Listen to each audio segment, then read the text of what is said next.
Hey, halo everybody. Ketemu lagi bareng Bayu di podcast Malaysian GP part pertama. Ini bakal panjang karena ada beberapa perintilan yang sebenarnya banyak banget yang mau dibahas. Karena kalau kita mau bahas itu ke part kedua, itu bakal lebih lama lagi karena kita akan membahas 10 tahunnya Sepang Clash. Jadi yang ini ya termasuk kejadian Moto3 kemarin, termasuk aturan baru dan juga yang gue lupa gue bahas di Phillip Island kemarin. Yang pertama kita bahas dulu soal Phillip Island kemarin. Gue lupa bahas sesuatu. Jadi kalau kita lihat performanya Pecco Bagnaia kemarin, yang nano-nano setelah di Motegi bagus, tiba-tiba di Indonesian GP jelek, dan di Phillip Island ya lumayan bagus sih sebenarnya, meskipun ya tetap aja hasilnya 0. Jadi kemarin di performa bagusnya Motegi, namanya Stoner ditarik-tarik ya kan, gua juga narik-narik dia soalnya. Kenapa? Karena Stoner tahun ini lebih banyak terlibat di pedok. Kalau mau melipir-melipir ke sana ke sini, ke Honda ya, ke Yamaha dia mampir ya, ke Ducati dia malah bantuin Pecco kemarin di Misano. Bahkan di tes Misano kemarin dia juga membantu Pecco dan itu terlihat hasilnya di Motegi. Yang menjadi pertanyaan adalah Stoner kemana di Phillip Island? Lu bisa bilang, oh ya mungkin dia nggak hadir. Sorry tuh saya, dia hadir. Kenapa? Karena dia sebenarnya itu memimpin touring bersama Jack Miller di pra-eventnya Australian GP. Jadi mereka itu touring bareng beberapa motor rame-rame dan itu Stoner yang pimpin bareng Jack Miller. Stoner pun sebenarnya ada di pit lane selama Australian GP. Enggak ding, cuma 1 hari gue lihat dia. Dan itu agak aneh karena dia nggak nongol di pedok manapun. Dia ada tapi di luar, di pit lane. Dan itu pun sorry tuh saya, menurut gue agak-agak cuek dan dia nggak terlalu perhatian sama apapun. Jadi sebenarnya cukup menarik perhatian gue. Ekspektasi gua kemarin setelah hasil buruk di Indonesian GP, Stoner akan turun tangan menanyakan kembali ke Pecco Bagnaia apa yang terjadi dengan Ducatinya setelah moncer dan bagus banget di Motegi. Tapi ternyata Stoner sama sekali nggak ada, menghilang. Nah ini yang semoga gua salah ya. Nampaknya para legenda MotoGP yang di Hall of Fame itu, yang diresmikan di Misano kemarin,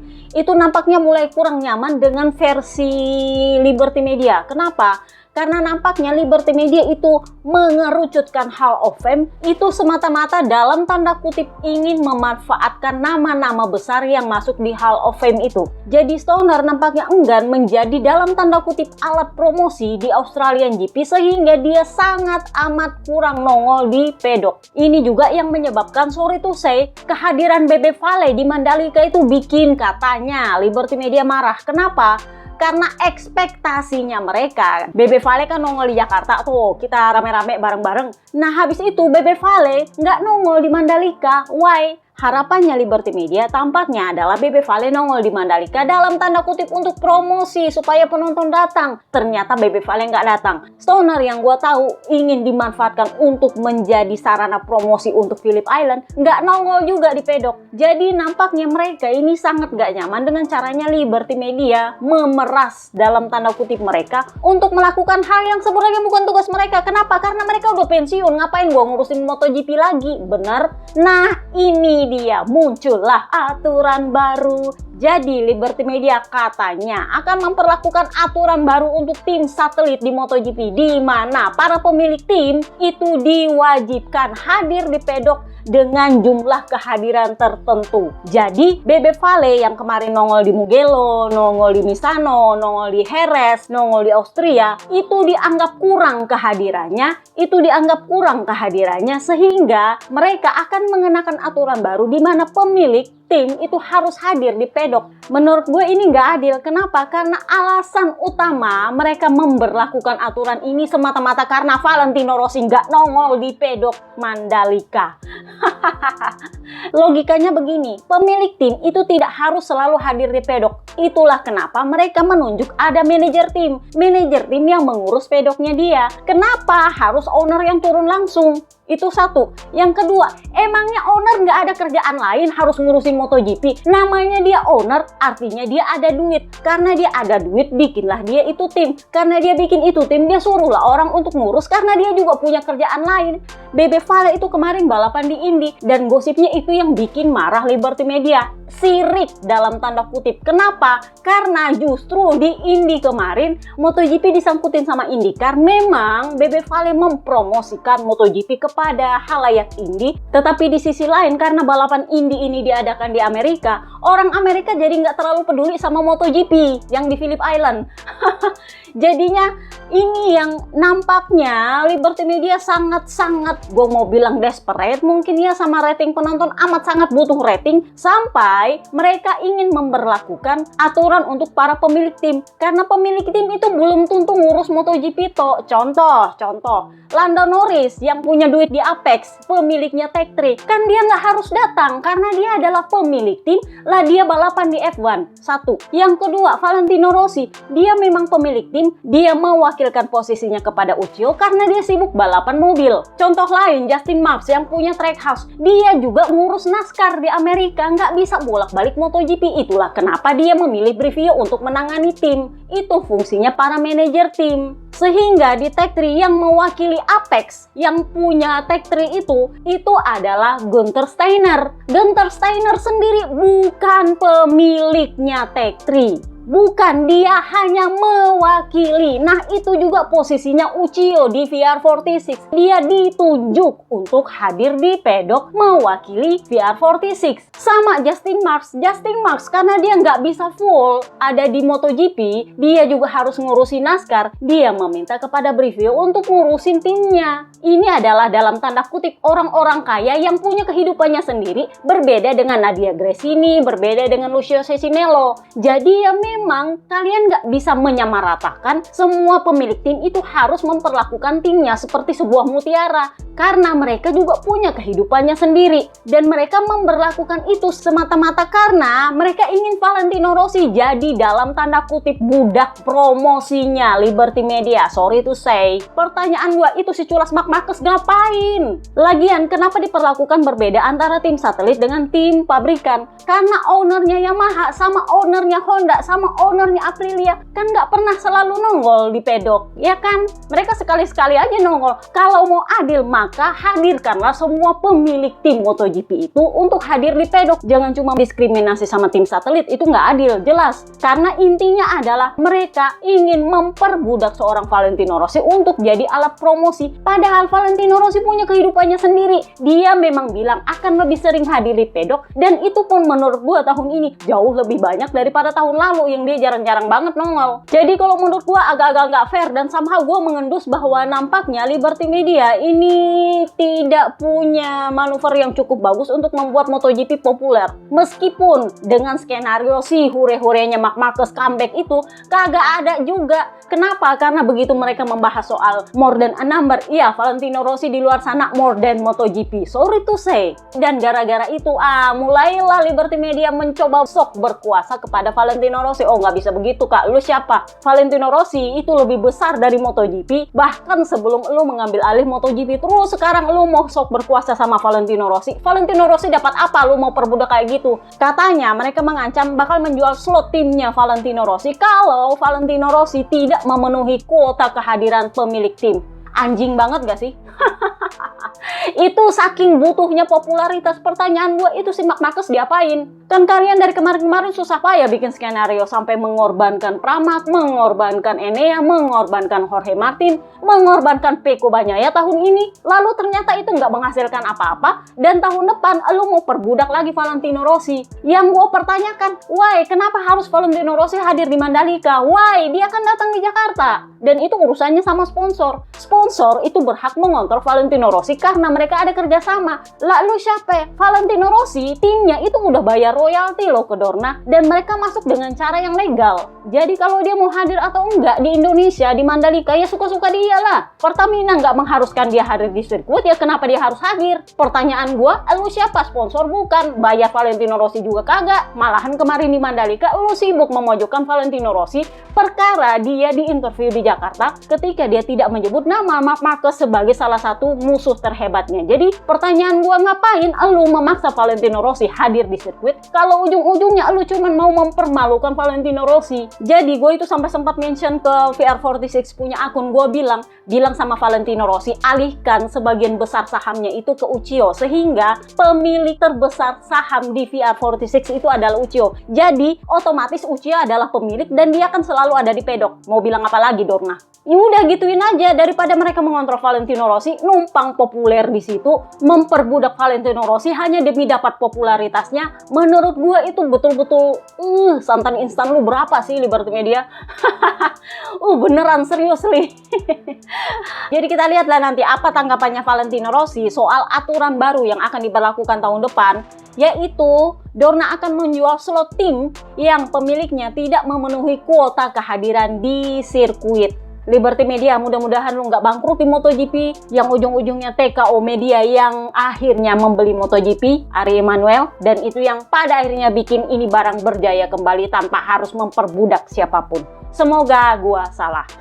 Karena gua nggak suka sama tipikal kotor kayak gini. Kotor banget tau gak sih? So, kabar terbarunya adalah Bulega gosipnya diminta oleh Ducati untuk menggantikan Marc Marquez di seri Portimao dan Valencia. Seperti yang gua bahas di Australia GP kemarin, Bulega sebenarnya menolak. Dia sudah bilang, gua nggak mau, cuma Sean Mori di situ, nggak ngerti apa-apa karena gua nggak pernah naikin motor MotoGP. Kan beda cerita sama Alvaro Bautista, beda cerita sama Andrea Iannone, itu kan memang mantan pembalap MotoGP. Jadi udah ngerti lah gimana ini model motornya. Nah, sementara Bulega itu memang nggak ada basic MotoGP. Jadi dia bilang, gua nggak mau asal-asal Sumori di sana. Malu ah. Jadinya sama Papi Perigigi itu ditetapkan jadwal 31 Oktober untuk Bulega menguji Desmo GP 25-1 punyanya Piro. Karena Piro kan lagi menggantikan Marc Marquez nih. Jadi motornya dia, motor tes itu kosong di sana. Itu yang dipakai untuk diuji oleh Bulega.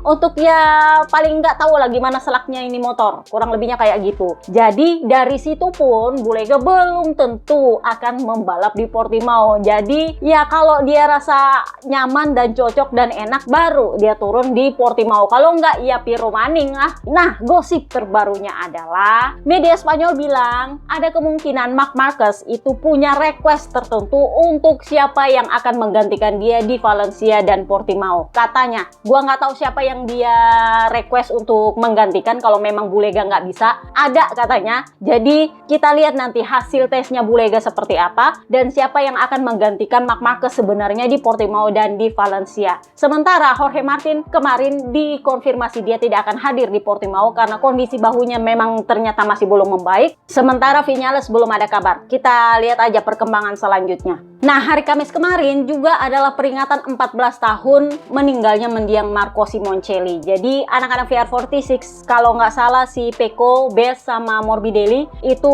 mampir ke tempatnya Marco Simoncelli meninggal di tikungannya karena waktu itu mereka juga lagi track walking kan. Kalau nggak salah lu kemarin ini juga sih, cuman nggak perlu difoto lah. Ada yang difoto, ada yang nggak difoto, dan bagi mereka itu nggak penting juga mau difoto atau kagak. Tetapi itu adalah hari peringatan 14 tahunnya Simoncelli yang jarang-jarang mereka bisa peringati ketika mereka pas ada di Sepang, karena biasanya miss dengan gelaran Sepang sehingga mereka nggak bisa memperingatinya di Sepang. Nah, kali ini pas mereka lagi di Sepang dan mereka memperingatinya, dan kebetulan bukan di hari balapan. Sebenarnya itu adalah hari yang kusuk bagi para anak-anak VR46. Sayangnya Liberty Media lagi-lagi bikin gara-gara. Pokoknya gangguin Valentino Rossi aja maunya. Jadi di hari yang sama Liberty Media itu mengeluarkan dokumenter 10 tahun Sepang Clash. Sebenarnya nggak ada yang salah dengan dokumenternya karena ini udah disounding dari pertengahan tahun, gua udah bahas kan kemarin. Cuman yang bikin keberatan anak-anak VR46 adalah waktu rilisnya. Kenapa dirilisnya pas di 14 tahunnya Simoncelli? Karena pada akhirnya ada komentar-komentar ya biasa dari ABR itu yang justru membawa-bawa almarhum Simoncelli ketika mereka menghina Valentino Rossi. Itu yang nggak disukai oleh Pecco. Dia bilang itu sama sekali nggak peka sama Simoncelli. Ngapain ditarik-tarik dia?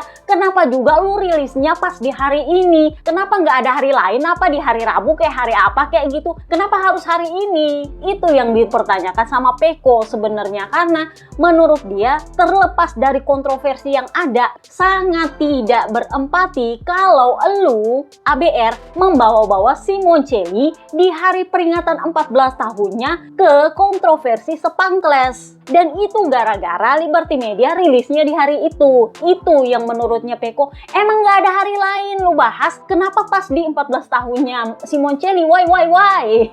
Itu yang menurut dia, kalian cari rating apa gimana sih? Cari rating nggak segitu jahat juga. Carilah hari lain, kan masih bisa. Ya begitulah namanya Liberty Media. Makanya kemarin buat yang bertanya, ini Liberty Media apakah mulai ada-ada? Sorry tuh saya, kalau menurut gua udah mulai tahun ini.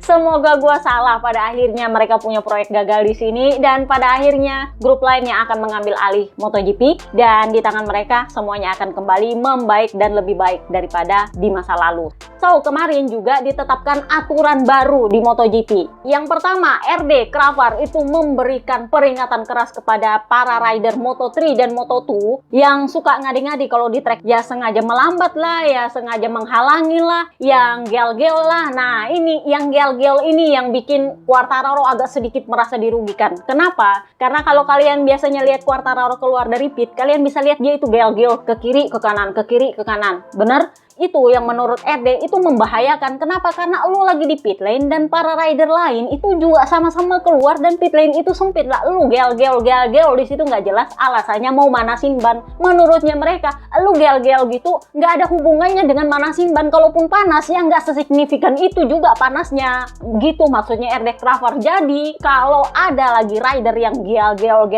kayak gitu, entah itu penalti LLP atau apapun. Tapi yang jelas kemarin si Rueda kalau nggak salah dia yang ke kiri ke kanan itu LLP kalau nggak salah, apa DLLP itu karena dia ke kiri ke kanan nggak jelas itu. Jadi ada beberapa rider Moto3 dan Moto2 itu yang suka kayak gitu. Nah kalau di MotoGP Quartararo itu yang suka kayak gitu, ke kiri ke kanan jadi itu bakal dipenalti. Quartararo sendiri ya memang dia komplain, dia bilang ya saya ngerti sama aturan itu tapi kok ya saya merasa tujuannya adalah saya ya. Dia merasa ditarget sama RD untuk aturan itu. Jadi ya memang orang-orang bilang ya bener juga sih, karena itu memang mengganggu rider lain yang keluar dari pit lane. Udah pit lane-nya sempit, lu gel-gelnya di situ pula. Satu menghalangi, kedua ya kalaupun mau manasin ban emang sepanas apa digel-gelin kayak gitu di pit lane coba. Itu yang pertama. Aturan kedua adalah aturan rinse. Giorno Sano bilang rinse rule. Kenapa rinse rule? Nah ini kembali lagi Indonesian GP Mandalika yang gua ngamuk-ngamukin Marshall. Sorry Marshall, nah itu akhirnya jadi aturan sekarang.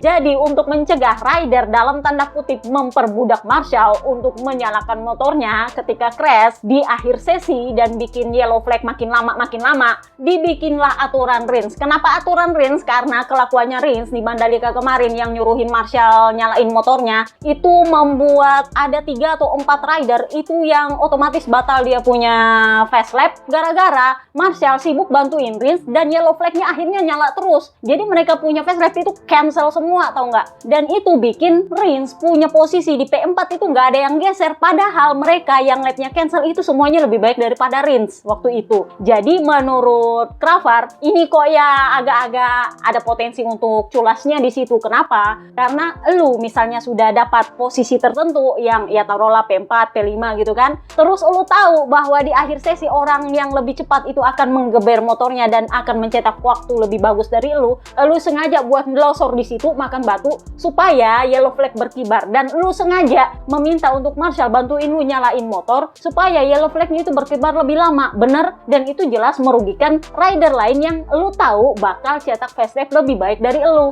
Licik? Yes. Ini sebenarnya sudah pernah terjadi di Marc Marquez zaman dia masih di Honda. Waktu itu ada Jono yang mempertanyakan, lu kenapa sering sekali crash di akhir sesi? Waktu itu Marc Marquez kan memang hobi curi kintil waktu dia di Honda. Nah, begitu dia berhasil curi kintil, dia punya posisi kan lebih bagus daripada orang yang dia curi kintilnya. Nah, setelah itu dia ngider sendiri lalu dia crash. Kenapa? Karena dia tahu orang yang dia curi kintilnya itu akan bikin fast lap baru yang mungkin lebih cepat dari dia. Sementara dia, kemampuan motornya di Honda waktu itu kan udah nggak mumpuni, sekali aja selesai kintilan, selesai. Jadi dia itu akan crash di situ dan otomatis yellow flag berkibar dan semua rider yang mencetak waktu lebih baik dari dia otomatis cancel. Ngerti maksud gua? Jadi waktu itu ada Jono yang tanya, emang lu kenapa selalu rajin banget crash di akhir sesi? Kan waktu itu dia adalah pemegang crash terbanyak, itu saking sering banget dia crash. Dan tahu nggak dia bilang apa? Karena saya sudah tahu saya ada di posisi aman di Q2, saya akhirnya melakukan fast lap dengan melebihi limit. Kalau saya berhasil mencetaknya tanpa crash, itu artinya saya akan mencetak waktu lebih baik. Tetapi kalau pada akhirnya saya crash, paling tidak saya sudah mencoba. Waktu itu bahasanya kan seperti itu. Padahal sudah gue bilang itu adalah cara culas untuk menahan orang lain mencetak waktu lap lebih baik dari lu.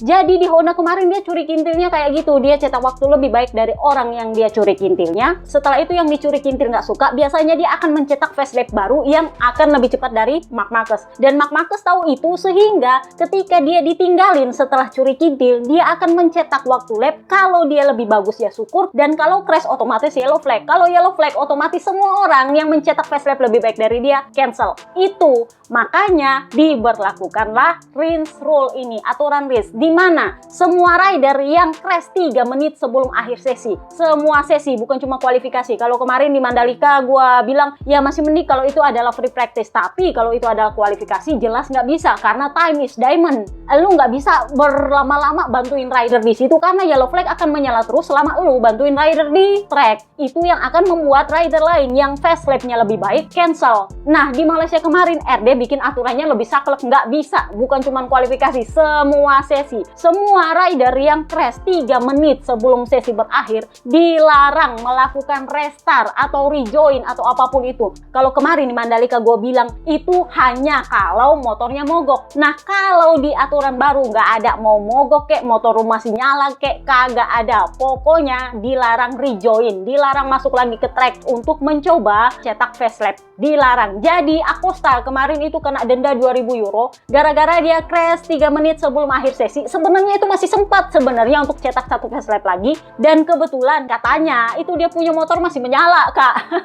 Cuman ya memang kan harus diberdiriin, mesti didorong-dorong dulu keluar dari gravel dan segala macam. Nah, itu yang menurutnya Kafar, oh nggak bisa, aturannya adalah lu nggak boleh restart lagi ke sesi itu kalau sudah 3 menit sebelum sesi berakhir. Jadinya dia kena denda 2.000 euro. Jadi itu namanya Rins Rule, aturan Rins, berlaku untuk semua kelas. Jadi udah clear ya, ada aturan soal nggak boleh geol-geol, kemudian ada aturan nggak boleh rejoin atau nggak boleh restart ketika lu crash 3 menit sebelum sesi berakhir. Jadi intinya adalah nggak ada yang boleh sengaja bikin yellow flag trap dengan cara yang licik. Sudah.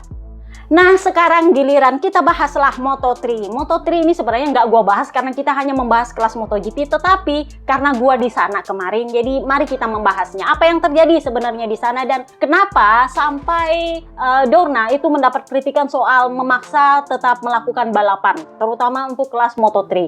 Jadi, di Moto3 kemarin yang terjadi adalah anak-anak Moto3 ini keluar untuk cycling lap. Cycling lap itu biasanya jauh lebih lambat daripada warm up. Kenapa? Karena mereka cenderung untuk menghemat konsumsi bahan bakar. Karena itu kan cuma cycling lap. Cycling lap adalah lu keluar untuk ke grid dari pit lane. Itu cuma 1 lap, dan itulah kenapa rata-rata rider yang keluar dari cycling lap itu ya pelan-pelan aja. Kalau mau dia agak cepat biasanya dia di warm up. Tapi kalau di cycling lap mereka memang sebenarnya lebih lambat, karena satu untuk mengetahui apakah ada yang salah dengan motor, kemudian yang kedua untuk menghemat konsumsi bahan bakar. Jadi mereka biasanya lambat-lambat begitu sampai di grid bla bla bla bla bla. Nah, habis itu kan ada warm up tuh sebelum memulai balapan. Nah, itu warm up itu baru mereka geber motornya untuk memanaskan ban. Tetapi kalau cycling lap mereka biasanya pelan-pelan. Nah, buat ngintil selama yang sudah 3 tahunan, kalian pasti tahu bahwa sebenarnya kelas Moto3 dan Moto2 itu punya sesi warm up di pagi hari, sama seperti MotoGP ada sesi warm up di pagi hari. Bahkan kemarin itu sebenarnya mereka punya sesi warm up sekitar 10-20 menit, gue lupa, 20 menitan kali ya. Sementara MotoGP awalnya itu sesi warm up-nya adalah 20 menit. Nah, ketika diambil alih oleh Liberty Media tahun lalu, mulailah di courting itu warm up. Warm up hanya dilakukan oleh kelas MotoGP, itu pun di courting dari 20 menit jadi cuma 10 menit. Dan anak-anak Moto3 dan Moto2 tidak mendapatkan warm up, sehingga ketika ada masalah dengan motornya, satu-satunya waktu mereka bisa mengetahui ada masalah motornya adalah ketika mereka keluar dari pedok untuk pergi balapan. Jadi di cycling lap dan di warm up itu adalah kesempatan mereka untuk bisa mengetahui apa yang terjadi dengan motornya sebelum siap balapan. Kalau mau diperbaiki ya diperbaiki, kalau nggak ya udah terpaksa nggak ikut balapan atau start dari pit lane, kurang lebihnya kayak gitu. Sehingga mereka ini kurang persiapan, terutama yang rookie-rookie termasuk Noah Detwiler. Nah, kemarin ketika mereka keluar itu sebenarnya semuanya berjalan dengan normal sampai di tikungan 3 Noah Detwiler itu mendapati motornya bermasalah dan mati. Waktu itu motornya mati di situ. Jadi dia itu melambat karena motornya mati ketika Piqueras itu melewati dia. Piqueras tahu bahwa ternyata motornya mati dan dia sempat ngangkat tangan karena dia tahu bahwa ada masalah dengan temannya. Nah, yang jadi pertanyaan, Rueda nongol. Rueda sendiri aturannya kalau itu cycling lap, lu nggak perlu ngegeber motor kayak gitu. Udah kayak orang balapan aja, kayak kualifikasi. Memang sebenarnya banyak yang orang Spanyol yang membela itu kan adalah kecepatan yang standar. Lihat aja para rider lain di situ kan memang cepat kayak gitu. Iya, cuman ini kan cycling lap. Lu memang bagaimanapun ceritanya harus perhatian dengan apa yang terjadi di depan lu karena ini bukan balapan. Apa susahnya lu ngerem? Karena logikanya dia itu datang dari jauh sehingga mestinya dia tahu bahwa kondisinya Dead Wheeler itu lagi mogok motor. Karena Piqueras itu jelas-jelas angkat tangannya bilang ada masalah dengan temennya. Malah Ruedanya ngegas keluar dari tikungan 3 dan sorry itu memang kondisinya dia pas lagi ngegas ketika dia menabrak Noah Dead Wheeler. Dan yang menurut gua agak menarik adalah posisinya ketika dia menabrak Noah Dead Wheeler. Dia ngambilnya sisi kiri. Jadi kaki kirinya Noah Dead Wheeler itu kesenggol luar biasa dan ya akhirnya Noah Dead Wheeler itu terpentalnya masuk ke dalam trek karena dia disenggol dari sisi kiri. Itu adalah tanda bahwa Rueda sama sekali tidak memperhatikan apapun. Kenapa? Karena semisalnya meleng-melengnya dia, setidak perhatiannya dia, paling tidak dia bisa memilih lain-lain karena itu adalah keluar tikungan 3. Jadi lu sebenarnya masih punya spare untuk di samping kanannya Dead Wheeler. Dan Dead Wheeler itu sudah di pinggir trek sekali karena dia tahu motornya mati. Dan karena itu motornya baru mati dan dalam kondisi melambat, dia sudah menepi. Yang jadi pertanyaan gua adalah kenapa Rueda mengambil sisi kirinya Dead Wheeler bukannya sisi kanan? Kalau dia memang benar sedikit aja meleng, sebenarnya dia bisa otomatis ngerem ngambil sisi kanan karena itu adalah sisi yang lowong, benar-benar lowong dan dia bisa ambil lain-lain. Kenapa dia justru ngambil sisi kirinya Dead Wheeler yang udah di pinggir banget? Why? Semeleng itukah, setidak perhatian itukah lu atau bagaimana? Yang agak ironis adalah media Spanyol dan orang-orang Spanyol itu justru menyalahkan Dead Wheeler. Dia bilang lu nggak bisa melambat kayak gitu karena lu nggak tahu dia ada masalah sama motornya dan sorry itu dia udah di pinggir banget. Ada lagi orang Spanyol bilang, ya kalau dia ada masalah dengan motornya mestinya diangkat tangan. Hey, Piqueras udah angkat tangannya, dia udah bilang ada masalah dengan yang satu ini. Dan Noah Dead Wheeler emang udah tahu dia punya masalah dengan motornya, dia minggir. Jadi agak ironis ketika fans Spanyol itu justru menyalahkan Noah Dead Wheeler dan sama sekali nggak ada yang nyalahin Rueda. Sorry itu kalau menurut gue, Rueda itu sudah salah besar di situ. Salah besar. Satu, tidak ada pembenaran bahwa dia nggak sempat mengerem. Kalau dia nggak sempat ngerem itu kondisinya kalau dia nempel tepat di belakangnya Noah Dead Wheeler. Tetapi waktu itu ketika motornya Noah Dead Wheeler mati, Piqueras yang ada di belakang dan Piqueras masih bisa beralih lain. Jadi pertanyaannya, apa yang dilakukan Rueda di sana? Apa yang dipikirkan dia? Kesambet. Tetapi yang bikin miris adalah alih-alih menyalahkan Rueda atau RD Cravar meminta sidang sama Rueda, mereka malah menyalahkan aturan. Mereka bilang, oh ini gara-gara aturan nih, udah nggak ada WAMAP untuk anak-anak Moto3 dan Moto2 sehingga rider yang ada masalah dengan motornya itu baru bisa mendapati masalahnya ketika mereka keluar di cycling lap begini. Dan gara-gara itu juga yang bikin dia ditabrak sama Rueda. Nggak ada yang nyalahin Rueda, padahal gue tahu aturan tikungan berlaku di depan baru di dalam. Dan jelas Noah itu ada jauh di depannya Rueda. Rueda itu mestinya masih bisa ngerem. Pertanyaannya, dia alih-alih ngerem kagak ngegas iye. Nggak adil buat gue bilang bahwa Rueda nggak salah. Gue kasihan iya, tapi nggak terlalu kasihan kan menurut gue. Ya wajar kalau lu crash dan apa-apa lu patah dengan kondisi lu bikin kesalahan kayak gitu. Tapi kalau lu mau bilang Rueda nggak salah, no, itu big mistake di situ. Karena dia sama sekali tidak memperhatikan apa yang ada di depannya. Kecuali kalau dia nempel tepat di belakangnya Noah, dia nggak sempat ngerem, gue masih masuk di akal. Tapi dia jauh ada di belakangnya Noah. Ketika Noah itu mengalami masalah, justru Piqueras yang bisa menghindar. Pertanyaannya, kalau Piqueras bisa menghindar, lu kagak, kan aneh. Bener? Itu yang pertama. Yang kedua adalah keputusan Dorna untuk tetap menggelar balapan Moto3. Menurut gua, oke lah kalau lu memang pengen kasih show untuk para penonton di Sepang ya, karena gua juga kepanasan di situ. Lu bayangin udah panas, udah lapar, nunggu pula ya kan. Gua ngerti sebenarnya, gua ngerti. Cuman menurut gua kenapa nggak ambil jalan tengah? Balapan Moto3 dibatalkan, Moto2 dan MotoGP oke digelar. Tetapi Moto3 tolong jangan digelar. Kenapa? Karena ini anak-anak masih kinyis-kinyis. Mereka itu yang lihat langsung apa yang terjadi di track. Dan mereka, sorry tuh saya, kalau lu ada di Sepang, lu tahu sebenarnya kondisinya Noah Detwiler itu nggak seoptimis yang diumumkan dalam pernyataan resmi. Karena kalau lu lihat di screennya, begitu dia menyentuh aspal aja, lu udah tahu ada yang muncul di sana. Itu perasaan gua udah nggak enak banget. Dan kalau lu ada di tribun K atau di paling ujung kirinya main grandstand, karena gua waktu itu ada di depan garis start Kak, jadi jauh banget nggak kelihatan, lu akan lihat apa yang dilakukan medis untuk mencoba menyadarkan Noah Detwiler. Jadi dari pembicaraan para penonton di sana, sebenarnya dia itu sudah sempat henti jantung ketika medis sampai di track. Jadi balapan itu lama ditunda karena dilakukan tindakan untuk kembali menyadarkan Noah Detwiler sebenarnya. Itu yang cukup makan waktu, dan setelah itu diputuskan untuk dia langsung dibawa ke rumah sakit. Jadi prosedurnya itu memang panjang dan lama. Dan balapan itu tidak bisa dimulai kalau helikopter medis yang bawa mereka ke rumah sakit itu nggak kembali standby di sirkuit. Jadi harus kembali dulu standby di sirkuit baru bisa balapan dimulai. Yang menjadi pertanyaan dan kritik para rider itu adalah kenapa balapan Moto3-nya tetap digelar. Nah ini juga yang gue bilang, kita nggak bisa menyalahkan Dorna juga dalam kondisi ini, karena ini adalah trek khusus di mana Malaysia itu menurunkan wildcard-nya mereka. Ada 2 wildcard di Moto2 dan ada 1 wildcard di Moto3. Nah, wildcard di Moto3 ini yang kalian lihat dia crash terus dia hure-hure.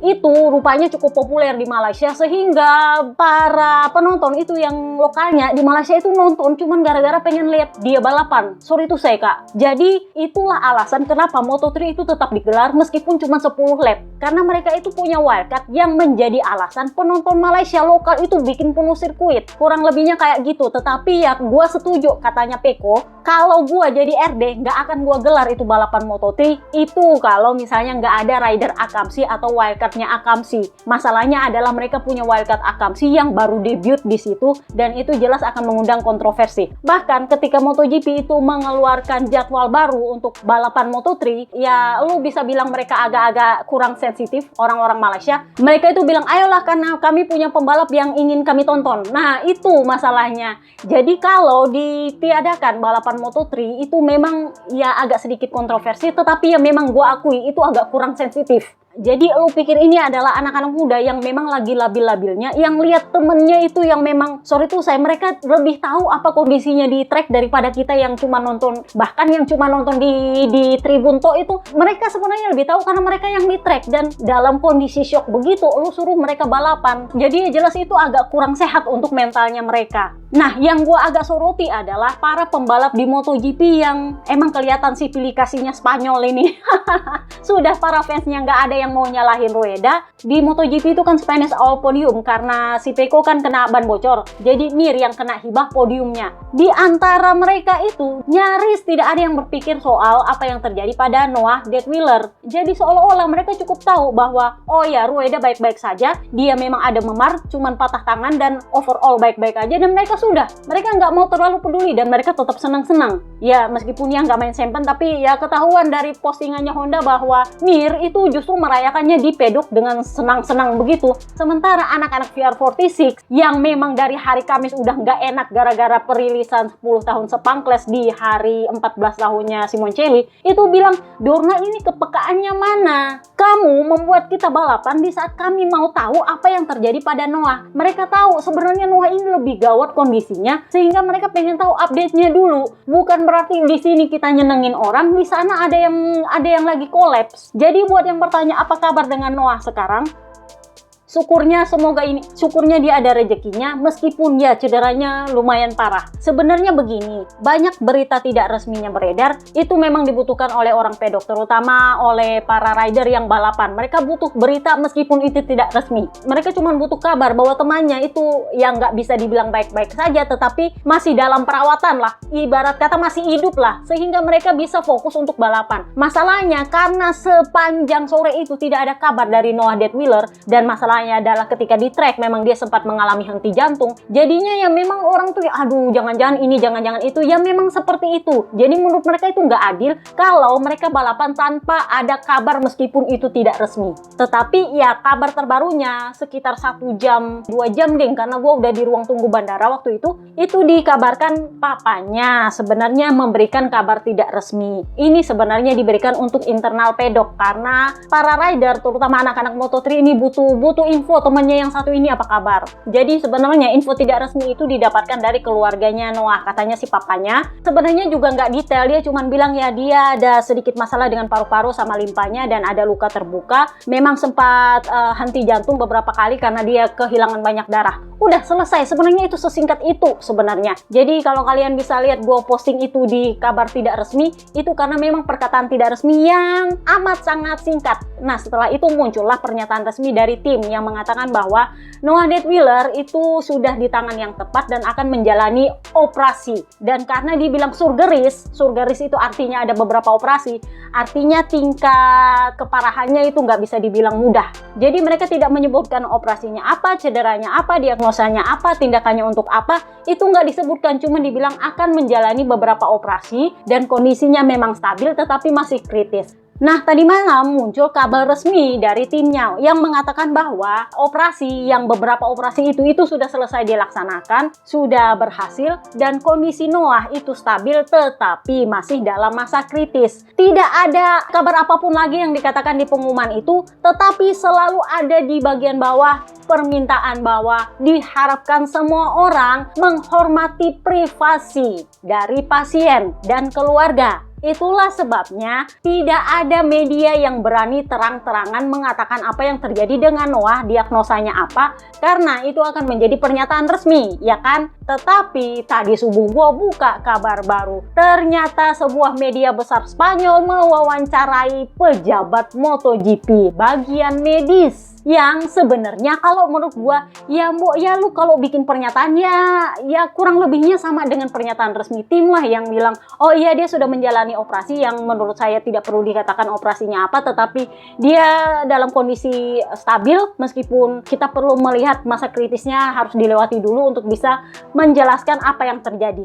Menurut gua semestinya udah kayak gitu aja, tetapi dokter yang satu ini lu tahu dia itu seolah-olah membaca catatan medisnya Noah Detwiler, catatan medis, gue ulang, catatan medis itu ya sampai HB-nya, ya sampai apa yang terjadi, operasinya apa, begini, begitu, itu saking detailnya. Dan itu otomatis karena yang wawancara adalah media besarnya Spanyol dan yang diwawancara adalah pejabatnya MotoGP bagian klinik yang mana juga adalah orang Spanyol. Memang mereka punya interview bahasa Spanyol dan ya meskipun itu bukan bahasa Inggris, tetapi kan dia punya kedudukan adalah kedudukan resmi di MotoGP. Dan sore itu rumah sakit dia itu paling sering dipakai oleh para rider Spanyol untuk melakukan operasi kalau mereka dapat cedera, terutama yang patah-patah tulang kayak gitu. Karena Rueda itu akan melakukan operasi di rumah sakitnya dia. Jadi menurut gue kalau dia kasih kabar medisnya Rueda, it's okay karena kan Rueda kan dia yang tangani. Tetapi masalahnya adalah dia memberikan catatan medisnya Noah Detwiler yang gua nggak akan bahas catatan medisnya karena itu detail banget. Intinya adalah dia bilangnya kayak gini, Noah Detwiler itu sempat tidak bernafas ketika dia didapati di track dan sempat dilakukan kayak CPR kayak gitu untuk bisa mengembalikan kesadaran dia. Dan kalau lu sadar dengan kondisi sakit seperti itu sakitnya luar biasa. Kenapa? Karena kalau dia nggak disadarkan ada kemungkinan malah lepas. Jadinya dia itu harus disadarkan,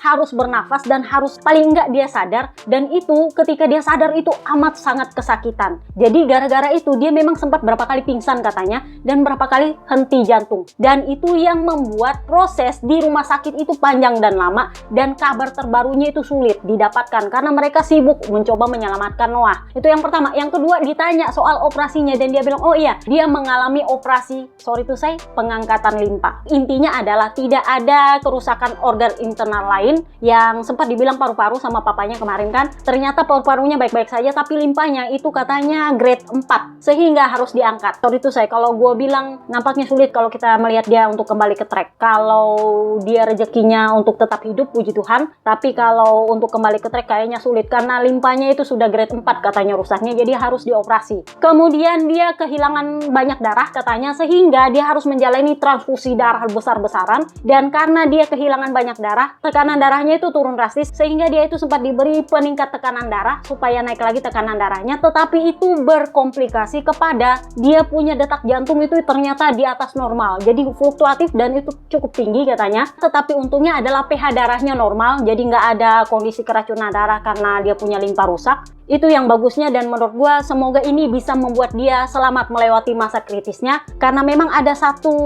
diagnosa yang menurut gua cukup sedih dengan diagnosa itu, karena ini menandakan bahwa alam bawah sadarnya dia itu dalam kondisi ketakutan. Gua nggak akan bilang itu diagnosanya apa, tetapi itu adalah kondisi di mana alam bawah sadar lu ketika lu ditidurin karena lu lagi sakit-sakitnya kan, dibius, di alam bawah sadar lu lagi takut-takutnya dan lu lagi sakit-sakitnya.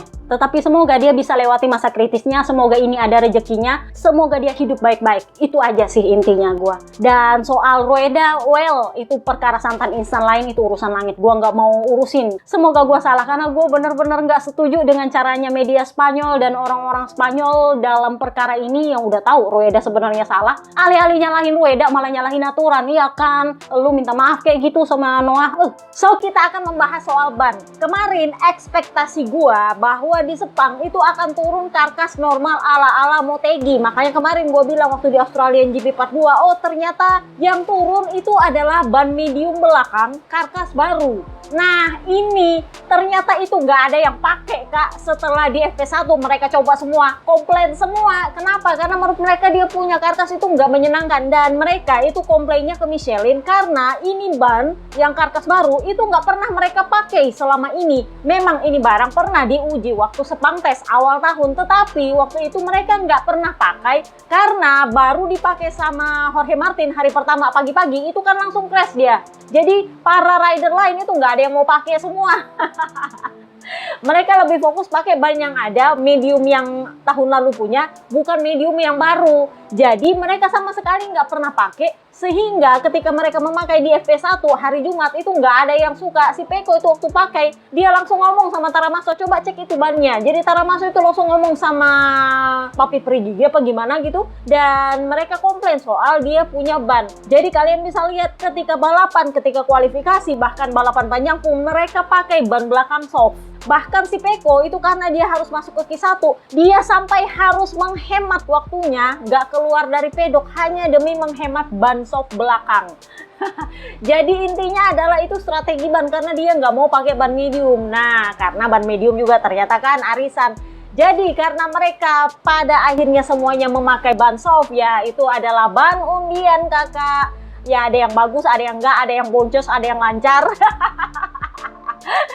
Nanti kita bahas itu perkara boncos-boncosnya itu di part kedua. Jadi ya memang alokasinya untuk ban depan slick itu soft medium hard, tetapi khusus untuk ban hardnya itu karkasnya juga karkas khusus yang diperkeras. Walhasil nggak ada yang mau pakai. Bahkan kemarin di balapan panjang pun para rider memilih pakai ban depan soft daripada pakai ban depan medium. Apalagi yang hard kagak ada yang mau pakai coba. Nah, sementara untuk ban belakang itu adalah ban soft dan medium seperti biasa dengan konstruksi sisi kanan lebih keras, di mana ban mediumnya itu adalah karkas baru yang sudah pernah katanya dites waktu tes Sepang kemarin, dan itu yang bikin Jorge Martin sama Raul Fernandez crash. Di sisi lain, ban wet itu semuanya tersedia dalam kompon soft dan medium, yang belakangnya itu sisi kanan lebih keras, sementara ban wet depan itu sama konstruksinya, simetris sama dengan ban slicknya. Jadi ya memang ini agak complicated, sehingga banyak rider yang meminta sarannya Michelin, ini cuaca sepanas ini bagusnya pakai ban apa? Karena kalau cuacanya agak mendung-mendung atau agak adem, mereka tahu mereka bakal pakai ban soft. Tetapi kalau udah sepanas, ya harus gua akui hari Minggu kemarin itu panasnya luar biasa kak, luar biasa. Mungkin karena penonton Malaysia datang lebih banyak dari biasanya meskipun nggak tembus rekor ya. Tapi itu memang banyak banget dan gue tuh sampai ketemu sama Jorno Jepang tau nggak? Kalau kalian suka ubek-ubek media, nah dia itu biasanya ada di media Jepang yang bikin artikel dalam bahasa Jepang. Gue ketemu sama beliau di main grandstand karena kita sama-sama duduknya di depan podium. Makanya gue nggak bisa lihat langsung kejadiannya Rueda sama Noah Detwiler itu karena jauh di tikungan 3 sana. Kalau di bagian podium itu jauh banget kayak gue nggak bisa lihat. Tetapi ya memang gue sempat lihat di big screen-nya.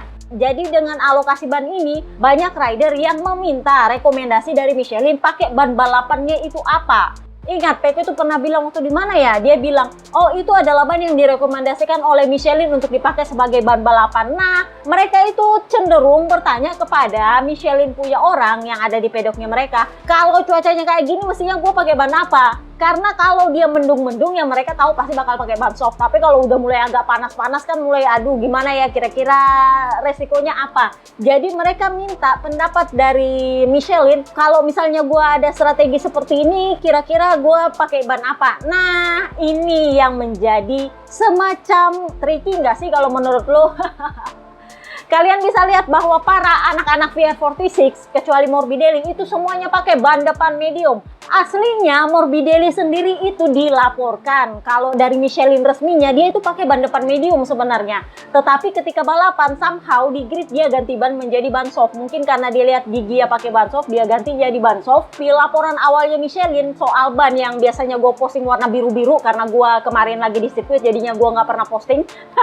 Yang biru-biru itu laporannya adalah dia pakai ban medium. Tetapi ketika di hasil balapan dia ternyata pakai ban soft. Jadi jawabannya adalah dia mengganti ban tepat sebelum balapan. Jadi memang meskipun keputusan ban itu diputuskan oleh rider dan tim, tetapi gosip berhembus sepoi-sepoi di belakang pedok katanya memang orang Michelin itu memberikan saran kepada anak-anak VR46 termasuk Luca Marini loh ya. Karena kan Joan Mir pakai ban soft. Sementara Luca Marini itu pakai ban medium. Katanya, semoga gue salah dengar, katanya mereka menyarankan kepada anak-anak VR46 untuk memakai ban depan medium. Terus Mbak Yu kenapa tiba-tiba si Raul Fernandez pakai ban medium, kemudian Savadori pakai ban medium, si Piro pakai ban medium? Itu karena mereka ngikut, si Piro ngikut si Pecco, kemudian Raul Fernandez ngikutin Bes. Ya Luca Marini karena dia cuma sendirian Italia di Honda, akhirnya dia sendirian pakai ban medium. Pada akhirnya ya pada melorot semua dan Bes mengakui bahwa dia salah pilih ban. Dia nggak menyalahkan Michelin karena keputusan ban tetap ada di tangan rider. Pertanyaannya adalah apakah orang Michelin memberikan saran ban yang sama kepada rider Spanyol non VR46? Itu yang jadi pertanyaan gue sebenarnya. Jadi setelah 2 seri Aprilia mendominasi dan menang dan hore-hore, akhirnya mereka flop di Sepang. Bes sudah nggak bisa ngapa-ngapain, salah pilih ban juga, plus dia ternyata nggak bisa konsentrasi untuk balapan karena ini yang sebenarnya gue soroti. Para anak-anak VR46 ini kayaknya kepikiran sama Noah dan kepikiran sama Rueda sehingga mereka nggak terlalu mau apapun hasilnya ya terserah. Yang penting gue berusaha maksimal. Kalau memang bisa ya bisa, kalau nggak. Karena mereka kepikirannya sama kecelakaan di Moto3. Sehingga Bes itu bilang bahwa balapan ini tidak membantu meningkatkan performa akhir pekan saya karena saya sangat kesulitan hari ini. Saya mungkin salah pilih ban dan seharusnya saya tidak memilih ban depan medium. Tetapi saya yakin bahwa dengan suhu ini, memulai balapan dari belakang akan mengurangi kesulitan saya kalau saya pakai ban medium dibanding kemarin. Karena kan kemarin dia pakai ban soft terus dia ternyata habis ban, kesulitan. Itulah kenapa dia memilih pakai ban medium. Plus juga memang orang Michelin bilang, ya kalau di sprint race lu merasa habis ban ya mending lu pakai ban medium aja untuk balapan panjang. Jadinya dia memilih ban medium. Makanya dia bilang ya mungkin guanya kali ya yang salah pilih ban. Tetapi ya pertimbangannya dia yaitu karena waktu sprint race ban dia habis. Jadi kalau dengan kondisi sepanas itu dengan lap yang lebih panjang, ya mending pakai ban medium. Tapi faktanya ternyata ban medium sama sekali tidak membantu. Justru yang pakai ban soft ternyata kalau dihemat-hemat, katanya dihemat-hemat, ternyata masih bisa survive. Meskipun ya yang nggak perlu menghemat ya tetap ada juga. Nggak kenapa-kenapa. Jadi dia bilang saya memilih ban medium itu karena saya pikir ini akan memberikan hasil yang lebih baik. Karena kemarin saya pakai ban depan soft ternyata hasilnya tidak sesuai harapan saya. Tetapi yang terjadi justru sebaliknya. Meskipun pengereman saya tidak buruk, tetapi grip saya cukup bermasalah saat menikung dan di tikungan saya tidak bisa bermanuver. Saya tidak bisa melakukan battle apapun Saya hanya punya satu battle yang singkat dengan Binder yang mana saya kalah dari dia. Saya mencoba menyalip dia beberapa kali tetapi dia sangat kuat dalam battle jarak dekat karena kan lu lawan Binder Kak. Binder itu adalah salah satu rider yang paling sulit disalip. Jadi dia bilang dia itu sangat kuat dalam battle jarak dekat dan saya tidak cukup percaya diri untuk mengambil resiko menyalip. Kemarin saya bisa comeback dengan baik, bisa pulih dengan baik, tetapi hari Minggu ini terasa sedikit kurang baik. Tetapi saya tetap berusaha berjuang untuk membawa pulang hasil maksimal dan inilah hasilnya. Jadi karena dia finish P11, naik 3 posisi, ya dia nggak ngeluh. Jadi dia bilang ya sudahlah ya, karena memang sepanjang akhir pekan ini saya kesulitan. Kami tahu di sini akan sedikit lebih rumit daripada Phillip Island setelah melakukan tes pada bulan Februari dan mengetahui bahwa motornya akan berperilaku berbeda di sini. Harus saya akui perilakunya memang lebih baik daripada ketika tes musim dingin, ketika winter test. Jadi saya puas meskipun masih ada yang perlu diperbaiki. Akhir pekan ini kami menemukan banyak hal dan punya beberapa ide darinya.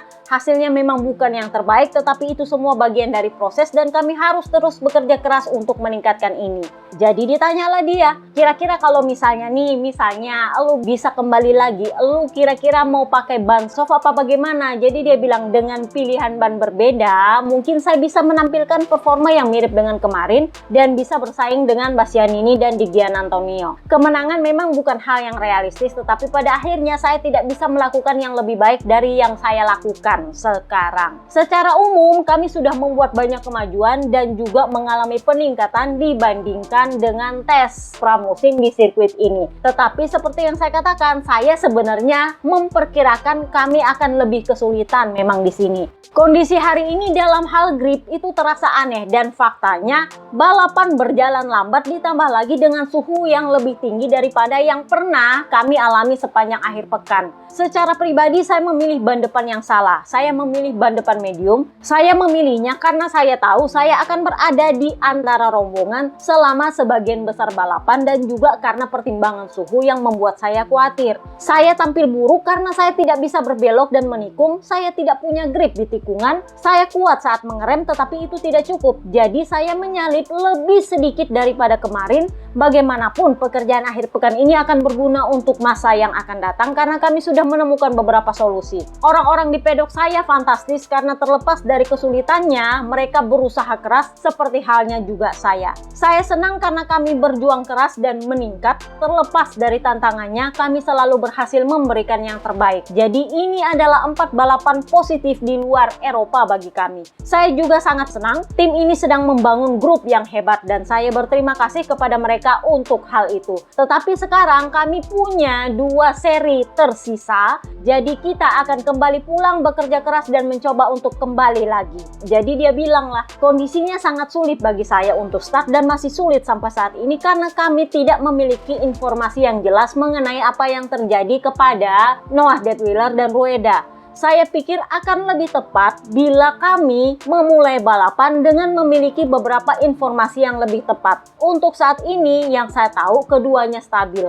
Menurut saya bukan hal yang terbaik untuk memulai balapan dengan cara seperti ini, yaitu tanpa mengetahui apapun tetapi kami melihat 2 helikopter lepas landas. Saya pikir itu hak kami untuk tahu karena kami adalah pembalapnya. Dan memang benar bahwa kami memang harus keluar ke trek dan bersaing untuk mencapai performa terbaik, tetapi akan lebih baik untuk melakukannya dengan pikiran yang jernih. Jadi memang para rider yang sangat menekankan kondisi balapan kemarin itu adalah Pecco, Bes, dan Morbidelli. Termasuk Mir juga sedikit sih, tetapi yang paling vokal soal kenapa kita harus balapan dengan kondisi seperti ini itu ada 3. Jadi si Pecco itu yang bilang, lu nggak usah ngomongin ban bocor gua, kita bahas dulu Moto3. Sementara Bes bilang lebih penting untuk mengetahui bagaimana kabar kedua rider itu. Nah sementara Morbidelli bilang hasil apapun hari ini itu nggak ada yang penting bagi saya.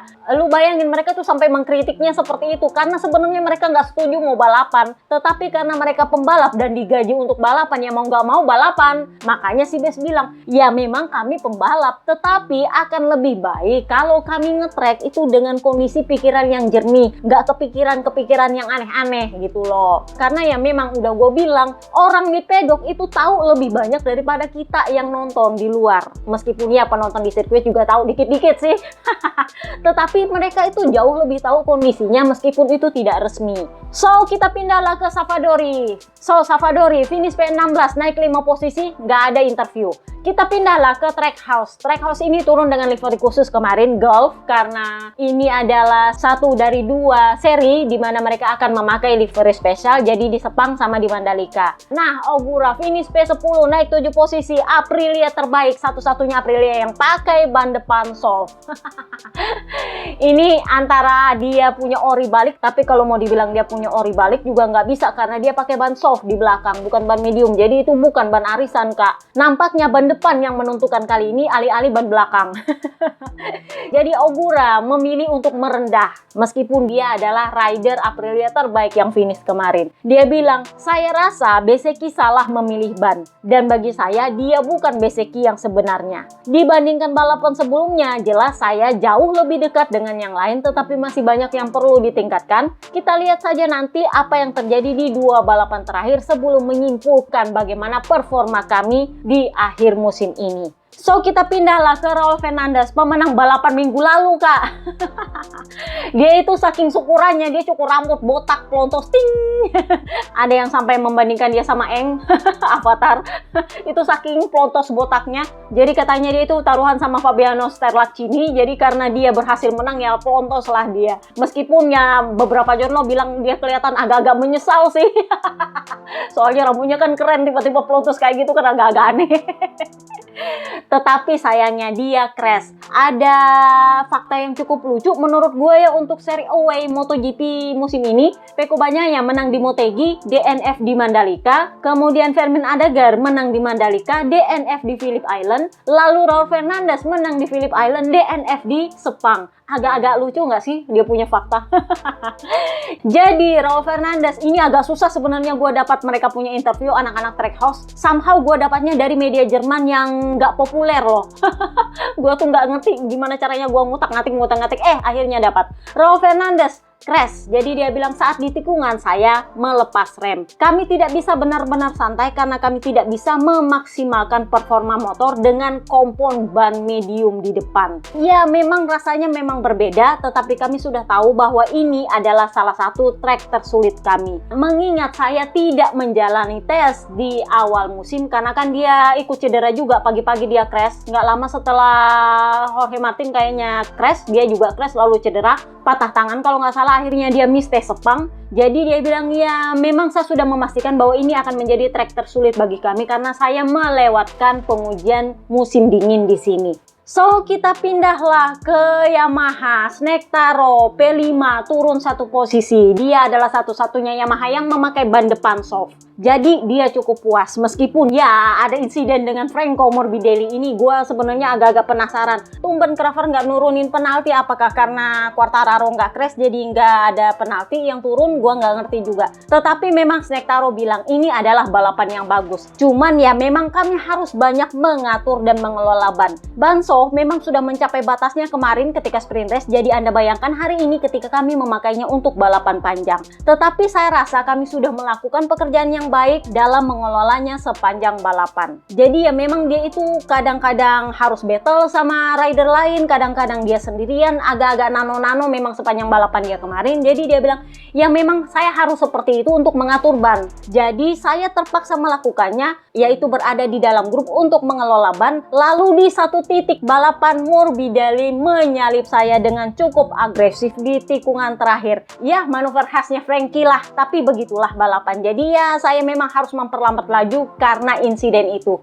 Jadi ini diposting sama MotoGP dan ya as you know Morbidelli dihujat. Tapi ya emang kayak gitu karena dia kan nyenggol lagi dan untungnya Quartararo nggak crash. Ini beda cerita dengan Morbidelli sama Jack Miller ketika di Mandalika. Morbidelli sama Jack Miller di Mandalika, Morbidelli-nya nggak nyenggol Jack Miller tapi Jack Miller-nya crash. Nah sementara di Sepang Morbidelli-nya nyenggol Quartararo tapi Quartararo-nya nggak crash. Dua-duanya nggak ada penalti karena si Morbidelli di Mandalika itu nggak kena penalti karena nggak ada kontak. Sementara kalau di Sepang dia itu ada kontak, aturannya minimal penalti turun 1 posisi sih. Tapi ya gue nggak tahu apakah memang RD lagi nggak mau bikin rusuh gara-gara semuanya lagi fokus sama Noah Detwiller apa gimana. Kita lihat nanti di Portimao apakah tiba-tiba nongol penalti kayak di mana ya kemarin itu yang tiba-tiba nongol penalti, karena mereka mereview apa yang terjadi di balapan sebelumnya. Mengingat Franco Morbidelli itu udah punya kartu orange loh kak.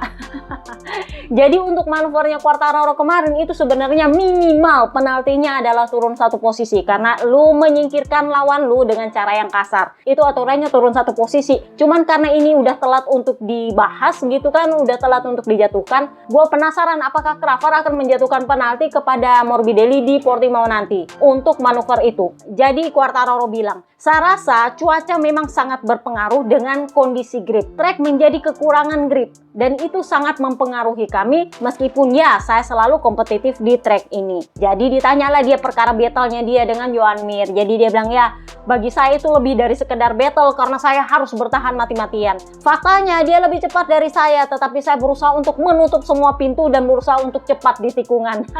Kan udah gue bilang rider yang paling sulit disalip di trek itu adalah Quartararo, Jack Miller, dan Brad Binder. Nah kalau lu mau nyalip mereka lu harus sampai di tikungan lebih duluan dari mereka. Kalau lu mau pakai cara nyalip di tikungan ya lu harus pakai cara kasar, caranya Morbidelli, tek di tengah tikungan. Nah itu kan yang dilakukan kepada Jack Miller dan itu yang dilakukan pada Quartararo. Karena dia nggak bisa sampai di tikungan lebih cepat, akhirnya dia bikin manuvernya di tengah tikungan.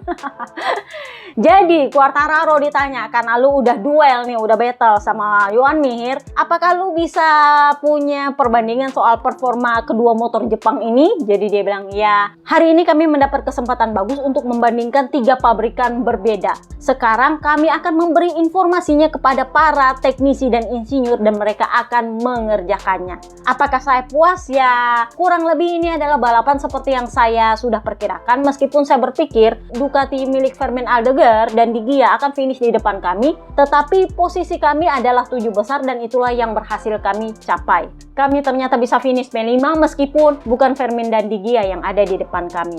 Jadi dia bilang, saya pikir kami perlu fokus pada jalur kami sendiri dan bukan pada yang lain, tetapi kita juga bisa mengatakan hal yang sama tentang KTM karena mereka juga belum meraih kemenangan. Saya pikir yang terpenting adalah fokus pada pekerjaan kami dan mencoba untuk meningkatkan performa. Kesenjangannya masih besar, tetapi saya pikir semua orang tahu itu. Kami perlu mencoba menemukan cara yang terbaik untuk berkembang di paruh terakhir musim ini agar kami bisa bekerja dengan baik untuk musim berikutnya. Jadi karena yang diomongin adalah perkara grip, ada yang bilang gripnya bagus, ada yang bilang gripnya kurang banget, jadi dibahaslah perkara grip. Karena kan Bezzecchi bilang gripnya itu sama sekali nggak ada. Nah lumayan berbeda dengan Snake Taro. Tahu nggak Snake Taro bilang, justru menurut saya gripnya agak sedikit lebih bagus karena mereka nggak dapat kotoran dari ban motornya anak-anak Moto2. Jadi kan biasanya MotoGP itu kan digelarnya paling terakhir, sehingga ban-bannya di Moto2, Pirelli-nya anak-anak Moto2 itu yang banyak tercecer-cecer di trek kan, bikin kotor.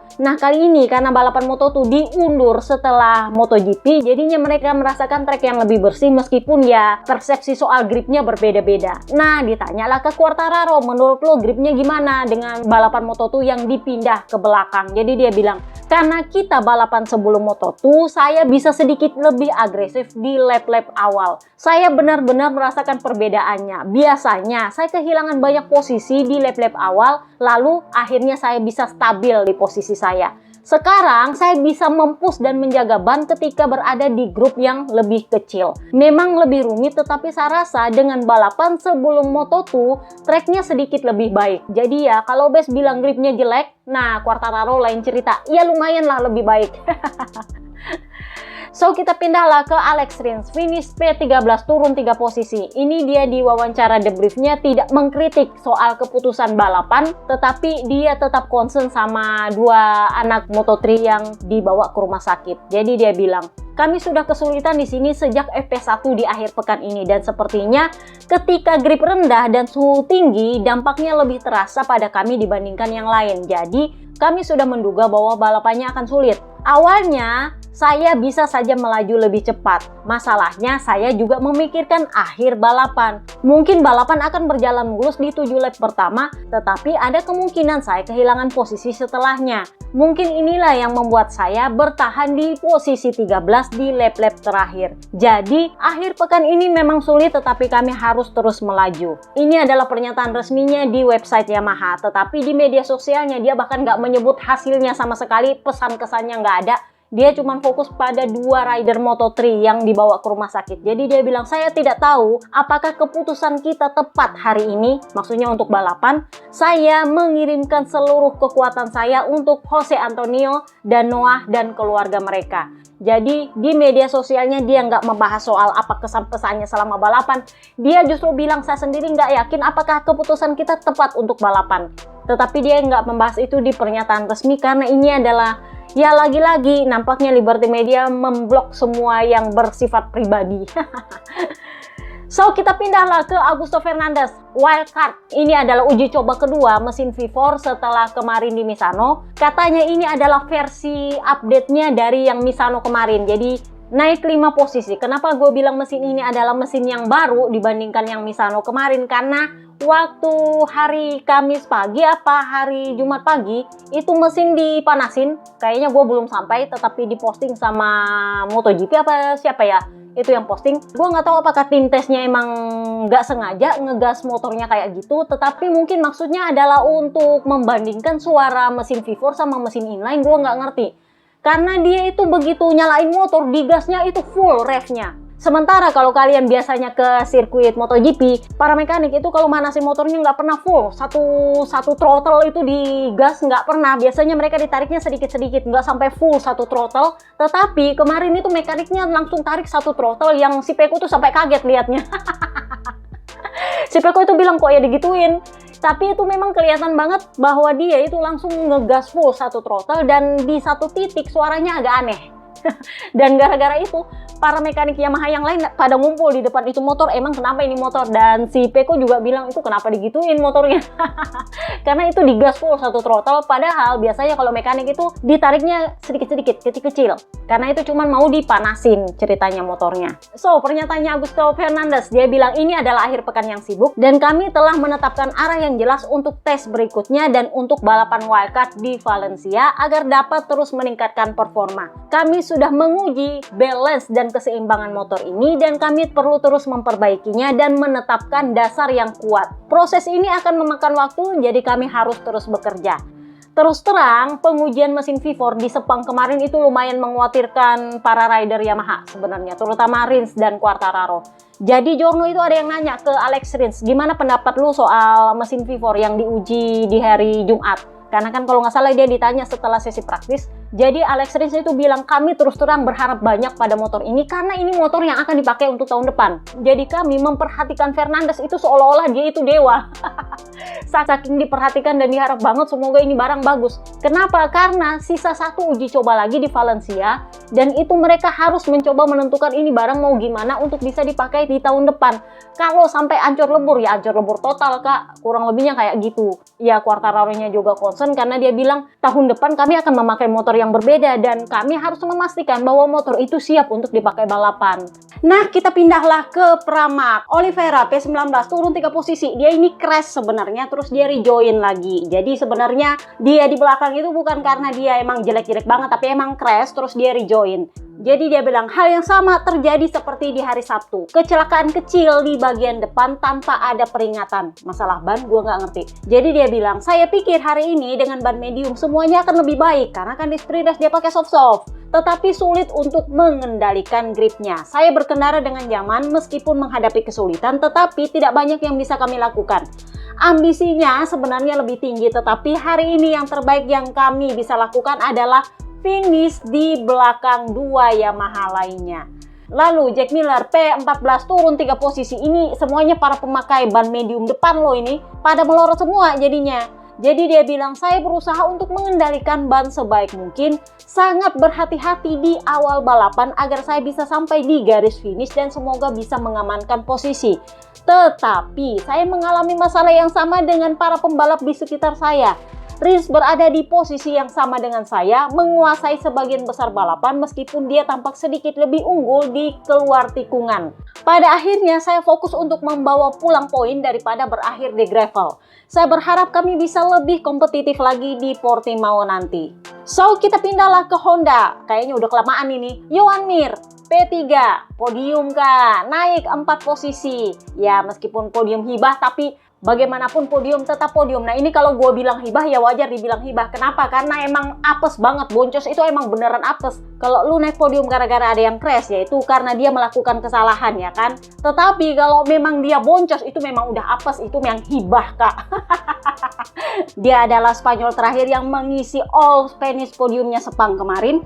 Dia naik 4 posisi. Jadi dia bilang, ini mungkin adalah salah satu balapan tersulit dalam hidup saya dalam hal manajemen ban. Bisa dikatakan memang benar kami beruntung dengan masalah Peko, tetapi keberuntungan seperti ini bisa Anda dapatkan ketika Anda berjuang untuk meraihnya. Saya pikir semuanya rumit karena ketika Anda mengikuti seseorang, suhu ban depan naik, kemudian Anda mulai kesulitan untuk berhenti. Anda lebih banyak berbelok dengan ban belakang dan konsumsi ban belakang menjadi naik, dan kemudian Anda tidak bisa sampai di bagian akhir balapan dengan ban yang memadai. Seluruh balapan hari ini adalah tentang itu, memikirkan hal itu sepanjang waktu balapan, mencoba mengatur ban, mencoba untuk mengatur tekanan ban, dan mencoba untuk menjadi cepat. Ini adalah posisi terbaik yang bisa kami lakukan hari ini. Karena kedua orang ini, dia tunjuknya si Pedro Acosta sama Alex Marquez, karena kan mereka lagi konferensi pers gitu kan. Jadi dia bilang, mereka berdua ini memiliki sesuatu yang lebih hari ini. Bahkan saya mengalami sedikit masalah di lap pertama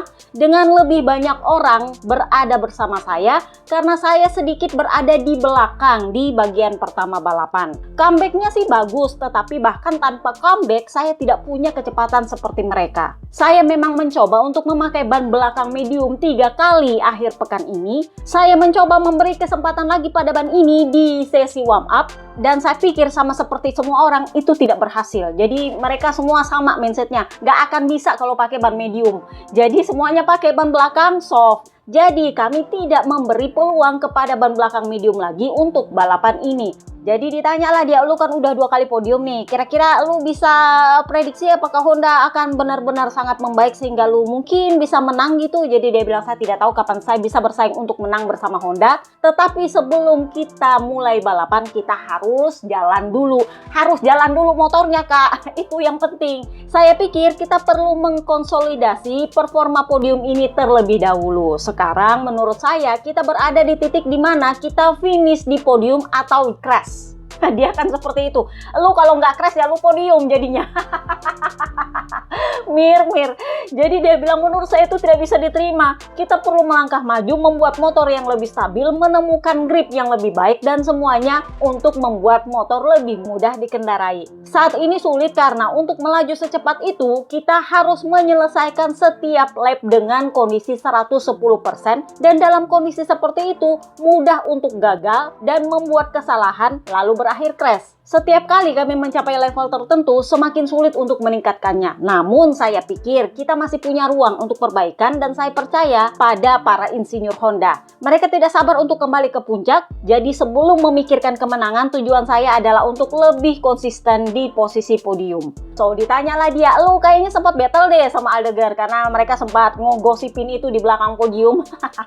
Jadi ditanya, lu kan udah sempat nih battle sama Aldegar. Menurut lu gimana? Jadi dia bilang, ya kami tidak punya mesin baru yang punya lebih banyak tenaga. Tentu saja Ducatinya Aldegar bukan Ducati yang tercepat, tetapi intinya adalah dulu kami bahkan tidak bisa membayangkan bisa menyalip Ducati di track. Sekarang kami punya kesempatan untuk melakukannya. Kami sedang meningkatkan segalanya dan bisa menyalip Ducati di trek lurus itu adalah hal yang sangat menyenangkan.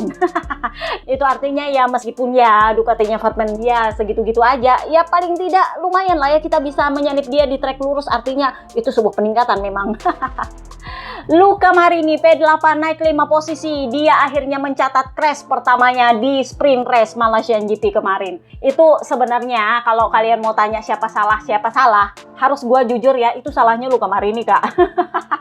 Kenapa? Karena dia mencoba menyalip Paul Espargaro di tikungan di mana Paul Espargaro itu udah duluan masuk tikungan dan dia ngisi dari dalam. Memang benar Paul Espargaro melebar, memang, tapi dia sudah masuk tikungan duluan, di depan baru di dalam. Jadi ya meskipun Luca Marini menyalipnya dari dalam, tapi Paul Espargaro sudah di depan dia. Jadi haknya Paul Espargaro menutup tikungan. Jadi Paul Espargaro itu sebenarnya karena dia udah duluan masuk tikungan, dia melebar, dan karena dia melebar, si Luca Marini sebenarnya memang berniat untuk menyalip, tapi you know lah ya, dia ini agak berbanding terbalik sama Morbidelli kayaknya ya.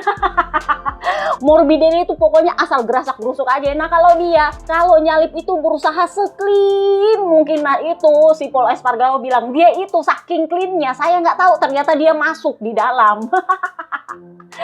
Jadi Paul Espargaro bilang nampaknya Luca Marini ini dia tahu bahwa saya itu sudah ada di depan duluan dan dia terlambat masuk di sana, sehingga dia berusaha untuk se-clean mungkin, tidak mau menyenggol saya. Usahanya sih seperti itu, tetapi ya gara-gara itu saya tidak tahu dia ada di dalam dan saya menutup tikungan dan ya akhirnya kami bersenggolan. Jadi kesalahannya Luca Marini adalah bukan irresponsible riding, bukan juga gerasak gerusuk, tapi lebih ke terlalu responsible riding kayaknya.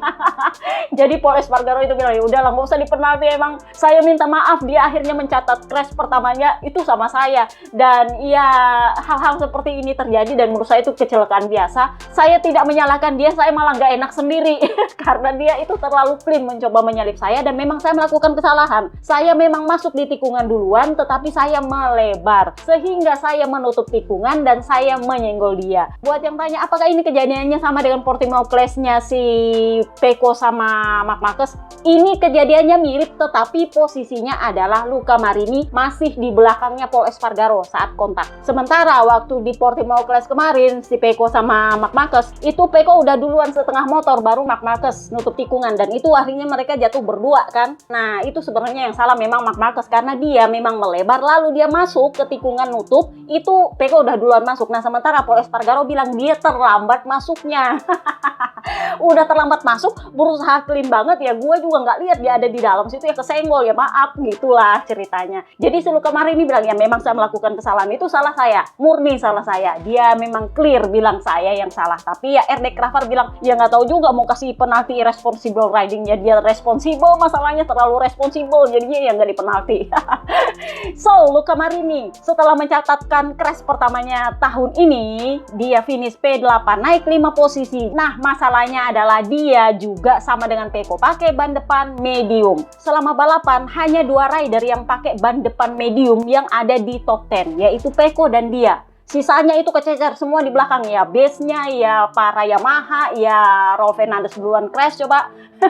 Jadi ya memang agak-agak tricky. Jadi ya memang agak-agak mengundang pertanyaan, ini siapa yang menyarankan pakai ban medium dan ban apa yang disarankan oleh Michelin kepada para rider yang di sebelah sana itu yang pakai ban soft. Jadi Luca Marini bilang hari ini saya memulai balapan dengan baik, tetapi di tikungan 4 saya kehabisan tenaga dan saya mulai meninggalkan posisi ketiga. Lalu Mir dan Zarco menyalip saya saat keluar tikungan. Sejak saat itu Zarco dengan tepat menjalankan seluruh balapan dengan menutup pintu bagi saya dan tidak membiarkan saya menyalip. Ingat, dia punya saingan itu Zarco. Dia memang sudah bilang di Phillip Island, target saya adalah finish di klasemen di depan Zarco. Dan ya, Zarco bilang, oke, mari kita lakukan. Jadi Zarco begitu selesai nyalip dia, ya kerjanya cuma nutup tikungan. Yang penting Luca Marini nggak nyalip dia kan. Jadi dia bilang, dia memberikan jeda kepada pembalap di depannya agar dia bisa mendapatkan udara segar untuk mendinginkan ban dan mesin. Saya mencoba menyalipnya di 4 atau 5 lap pertama, tetapi jelas dia menutup semua pintu dan saya stuck, terjebak di sana. Lalu ketika suhu ban naik, tidak ada lagi yang bisa berfungsi. Jadi ditanya lagi dia, lu kayak si Pecco pakai ban depan medium. Menurut lu apakah ini punya masalah karena misalnya kalau lu bisa balapan lagi, apakah lu akan ganti ke ban soft atau gimana? Jadi dia bilang, ya saya rasa memang saya salah pilih ban sih. Dengan suhu trek yang begitu tinggi, motor berhenti berbelok. saya mengalami understeer di mana-mana. Dibandingkan di pagi hari ketika warm up, saya mengalami lebih banyak masalah dengan ban depan. Tetapi di saat yang sama, saya juga tidak bisa menggunakan ban belakang untuk berbelok karena saya harus mengendalikannya, maksudnya untuk menghemat ban. Saya jadinya lambat, saya tidak nyaman berkendara, dan ban depan saya itu semakin ada kecenderungan untuk menutup. Jadi memang kesalahan saya adalah memasang ban depan medium. Dan ya, saya dan Peko adalah dua rider yang memakai ban depan medium di top 10. Peko pada faktanya toh memang juga bukan posisi pertama, dan itu berarti dalam cuaca panas hari ini ban soft itu memungkinkan Anda untuk berkendara lebih baik karena gripnya lebih kuat ketika di tikungan. Jadi ditanyalah dia, maklum, tetangga sebelah podium lagi, sementara dia nggak pernah podium Kak. Meskipun ya finishnya stabil. Jadi dia bilang, ya saya sangat senang untuk Yohan, dia adalah pembalap yang hebat. Dia sangat cepat di sini, tetapi saya juga cepat. Hanya saja dia berhasil lolos dari kemacetan di beberapa lap pertama. Artinya dia berhasil lolos dari Sarko, sementara Sarko kan nutupin dia. Nah, si Mir itu udah duluan di depannya Sarko, sehingga dia lebih leluasa untuk berada ke depan, sementara Sarko lebih sibuk menghalangi dia. Jadi dia bilang, ya Mir itu berhasil lolos dari semua stuck yang terjadi di beberapa lap pertama, dan kami pada akhirnya membuktikan betapa hebat yang sudah kami lakukan tahun ini. Proyek tahun ini dimulai dengan sangat rumit, lalu kami memutuskan jalan pengembangan, arahnya, dan tahun ini kami menerima pembaharuan part berdasarkan permintaan kami. Kami terus mengembangkan cara ini di tahun 2025 dan sekarang senang melihat hasilnya. Tentu saja, saya lebih suka kalau saya sendiri yang naik podium sih. Tapi ya kami akan mencoba di 2 balapan berikutnya. Jadi rencana lu 2 balapan berikutnya apa? Jadi dia bilang, ya karena ini bulan November, cuaca menjadi faktor kunci. Musim dingin Kak di Eropa, jadi dia bilang, saya belum pernah meraih hasil bagus di Portimao, jadi kita lihat saja nanti. Saya sebenarnya suka trek ini, saya ingin melaju kencang di sana dan motornya sudah jauh lebih baik tahun ini. Ya kita lihat aja nanti apakah si Luca Marini mungkin gak podium tapi justru menang? Who knows kan? Kayak Sarko kan gak pernah podium, tiba-tiba menang ya, kayak gitulah. Ya mana tahu kan, semoga gue salah. So, LCR Sarko P12 turun 3 posisi. Pada akhirnya Luca Marini berhasil menyalip dia juga. Jadi Sarko dia bilang, saya senang dengan awal balapan dan beberapa lap pertama. Ketika dia berada di depannya Luca Marini, dia bilang, saya berada di posisi yang baik, yang mampu mengendalikan kecepatan untuk sementara waktu karena saya tidak terlalu jauh dari kelompok yang ada di depan. Tetapi seiring berjalannya balapan, saya tidak lagi bisa mengendalikan keausan ban dan saat itu pembalap lain mulai menyalip saya. Saya berusaha menyelesaikan balapan sebaik mungkin dan secara keseluruhan setelah banyak kesulitan kami akhirnya menjalani akhir pekan yang solid. Kami harus terus meningkatkan diri. Jadi setelah kemarin ya komplain partnya telat lah, ya komplain partnya nggak cocok lah, ya komplain pengembangannya nggak pas lah. Nah akhirnya sekarang oke, dia sudah mulai asik sama dia punya motor. Oke, itu aja podcast kita kali ini. Gua tahu ini panjang karena ada perintilan Moto3 yang lumayan banyak dan itu juga kayaknya masih ada tambahan. Kalau ada tambahan lagi kita akan bahas di part kedua. See you next part guys, bye bye.